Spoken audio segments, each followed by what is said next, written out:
Hello there, thanks a lot for coming by PosterCentral.com's video blog today. I'm Pete Howard, and God, what an early Cream British concert poster, right? Can you believe this? 1966. This is not only 2.5 months before the band's first album, this is even before their first single showed up on the British charts. That would be, of course, the utterly forgettable Wrapping Paper. October of 1966 in Brighton, England, that's about 50 miles south of London. And you've got this paper poster with red, white, and blue, dark blue printing. Really a substantial size. We're looking here at 40 inches wide by 1.5 feet tall. And as you can see, the whole left side of the poster is comprised of Sixth Session all over it. Can't determine what that exactly meant half a century later, but, an educated guess would simply mean, the sixth concert of the season. Okay, let's go ahead and, this thing's big. Let's move in on the important part, the blueprinting. So, focusing on this blueprint information area, it starts off with Saturday, 8th of October in the top right. And, Cream had only formed that summer, and they debuted as a live act just 10 weeks before this show. Man, how exciting is that? Then the poster says Falmer House from 8:30 to 12:30 p.m. to a.m., of course. That was a venue on the University of Sussex campus in Falmer, which is an area of Brighton, England.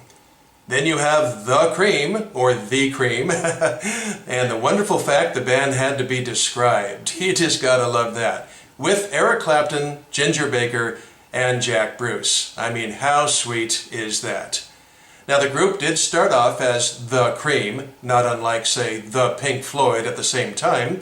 And the generally accepted theory for how they got that name was the three musicians were considered the cream of the crop amongst British blues and jazz musicians. But they did drop the upon the release of their first single.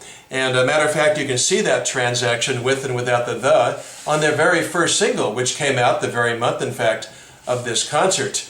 It says, I'll come in here for you, The Cream on the picture sleeve and Just Cream on the record itself. So this, by the way, is the Swedish single. The UK single was on the Blue Reaction label, but still, you definitely get the point. It was a good picture.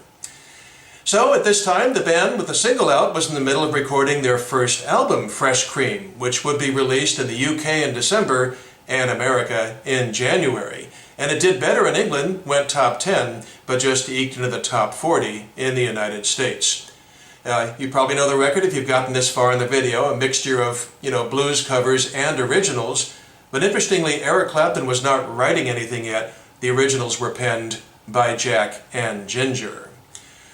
Also, what's different about Cream at this point, as far as being in concert, not much improvising yet, or long, drawn-out soloing. They were early tapes from this era, show the band being pretty tight and just playing lots of songs in the set. Then in early '67, they really started to stretch out, and half-hour versions of songs weren't too far behind.